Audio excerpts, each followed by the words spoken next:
샬롬 반갑습니다. 한 주간 평안하게 잘 보내셨는지요? 우리 다 함께 찬송가 423장 찬양 드리면서 6월 첫째 주 주일 오후 가정 예배 하나님께 드리겠습니다.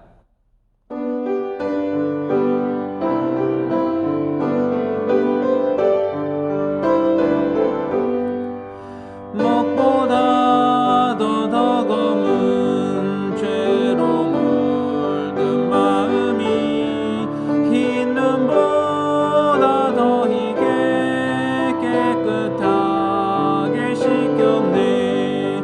주의 보혈 흐르는데 믿고 뛰어나가 주의 은혜 내가 입어 깨끗하게 되었네. 모든 의심 걱정과 두려움이 사라져 슬픈 탄식 변하여 기쁜 찬송 되었네. 주의 보혈 흐르는데 믿고 뛰어나가 주의 은혜 내가 입어 깨끗하게 되었네. 세상 부귀 영화와 즐겨하던 모든 것 주를 믿는 내게는 분토만도 못하나. 주의 보혈 흐르는데 믿고 뛰어나가 주의 은혜 내가 입어 깨끗하게 되었네. 나의 모든 법에는 저 천국에 쌓였네. 나의 평생 자랑은 주의 십자가로다. 주의 보혈 흐르는데 믿고 뛰어나가 주의 은혜 내가 입어 깨끗하게 되었네. 아멘. 성경 말씀 같이 보겠습니다. 구약 성경 출애굽기 11장 1절에서 10절까지의 말씀입니다. 출애굽기 11장 1절에서 10절까지의 말씀입니다. 여호와께서 모세에게 이르시기를 내가 이제 한 가지 재앙을 바로와 애굽에 내린 후에야 그가 너희를 여기서 내보내리라. 그가 너희를 내보낼 때에는 여기서 반드시 다 쫓아내리니 백성에게 말하여 사람들에게 각기 이웃들에게 은금 패물을 구하게 하라 하시더니 여호와께서 그 백성으로 애굽 사람의 은혜를 받게 하셨고 또 그 사람 모세는 애굽 땅에 있는 바로의 신하와 백성의 눈에 아주 위대하게 보였더라.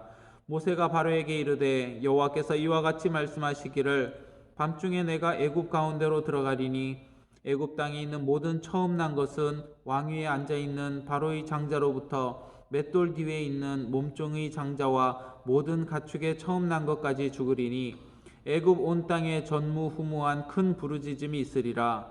그러나 이스라엘 자손에게는 사람에게나 짐승에게나 개 한 마리도 그 혀를 움직이지 아니하리니 여호와께서 애굽 사람과 이스라엘 사이를 구별하는 줄을 너희가 알리라 하셨나니 왕의 이 모든 신하가 내게 내려와 내게 절하며 이르기를 너와 너를 따르는 온 백성은 나가라 한 후에야 내가 나가리라 하고 심히 노하여 바로에게서 나오니라. 여호와께서 모세에게 이르시기를 바로가 너희의 말을 듣지 아니하리라. 그러므로 내가 애굽 땅에서 나의 기적을 더하리라 하셨고 모세와 아론이 이 모든 기적을 바로 앞에서 행하였으나 여호와께서 바로의 마음을 완악하게 하셨으므로 그가 이스라엘 자손을 그 나라에서 보내지 아니하였더라. 아멘. 하나님께서 모세에게 마지막 10번째 재앙을 내릴 것을 말씀하십니다.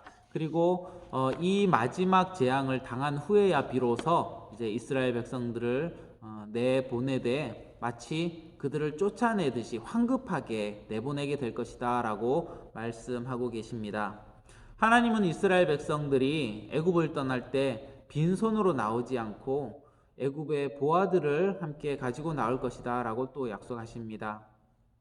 그리고 3절에 보시면 모세는 애굽 사람들에게 매우 크고 두려운 존재로 그렇게 여겨지게 되었습니다.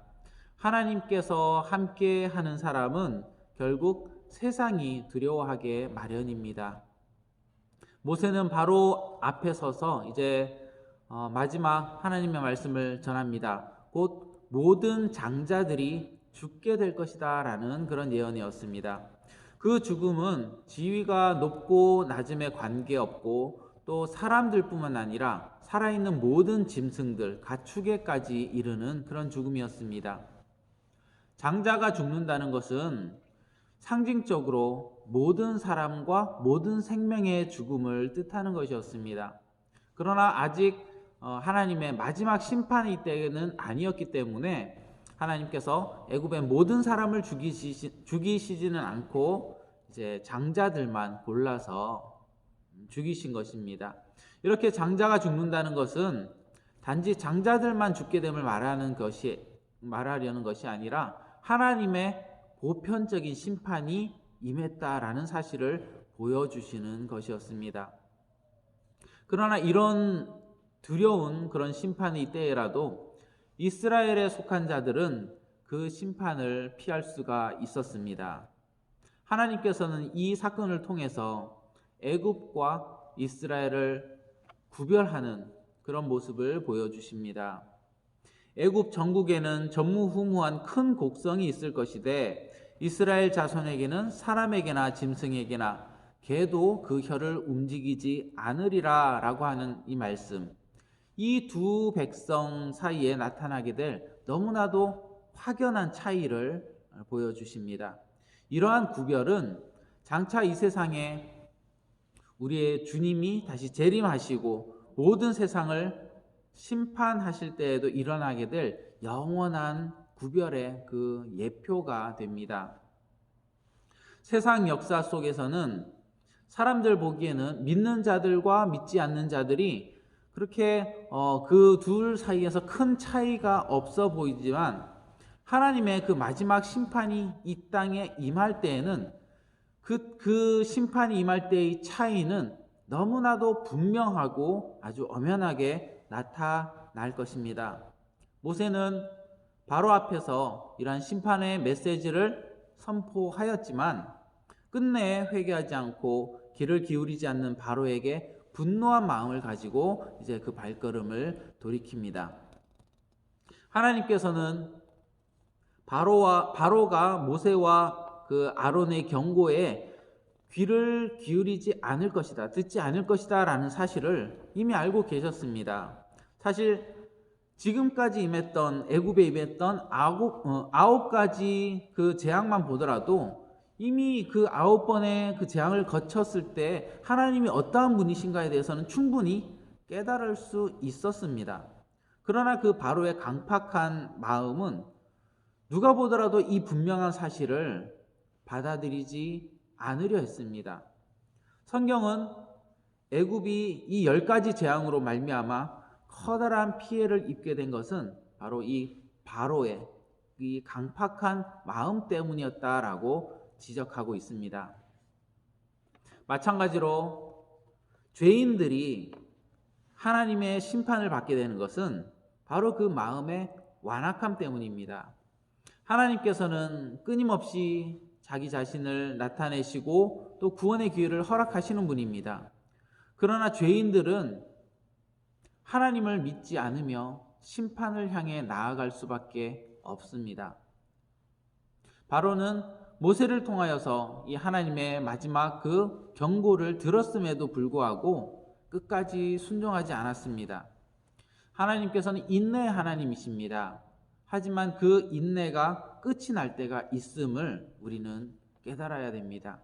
바로는 이 사실을 알지 못했습니다.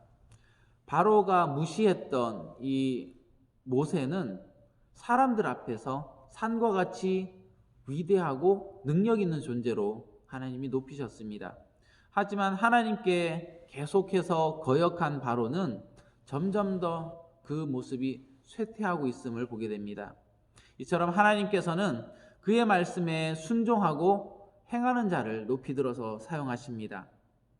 우리 그리스도인의 힘은 우리가 무엇을 할 수 있고 무엇을 가지고 있는가 하는 것이 아닙니다.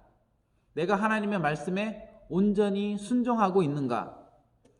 내가 하나님 말씀에 100% 순종하고 있는가 하는 것이 가장 큰 힘임을 우리가 깨달아야 됩니다. 하나님의 말씀에 내가 강팍한 마음을 갖고 있지는 않았는지, 하나님 앞에서 참된 순종의 삶을 살아가고 있는지 다시 한번 돌아보는 우리 모든 식구들 또 이 시간 되시기를 간절히 기도드립니다. 기도하겠습니다. 우리의 참 소망이신 하나님 아버지 감사합니다. 저희들의 삶 가운데서도 수많은 경고와 또 하나님의 메시지가 들려지고 있음을 기억하게 하시고 우리의 완악함을 돌아보며 늘 주님의 말씀이 우리의 마음에 담겨 있어 이를 분별할 수 있도록 주님 도와주시옵소서. 우리 또한 순종 없이는 하나님의 심판을 피할 수 없는 존재임을 깨닫고 늘 주어진 오늘 하루를 신실하게 살아가는 저희들의 삶이 될 수 있도록 주님 인도하여 주시옵소서. 사랑이 많으신 예수 그리스도 이름으로 기도드립니다. 아멘. 하늘에 계신 우리 아버지, 아버지의 이름을 거룩하게 하시며 아버지의 나라가 오게 하시며 아버지의 뜻이 하늘에서와 같이 땅에서도 이루어지게 하소서. 오늘 우리에게 일용할 양식을 주시고 우리가 우리에게 잘못한 사람을 용서하여 준 것 같이 우리 죄를 용서하여 주시고 우리를 시험에 빠지지 않게 하시고 악에서 구하소서. 나라와 권능과 영광이 영원히 아버지의 것입니다. 아멘.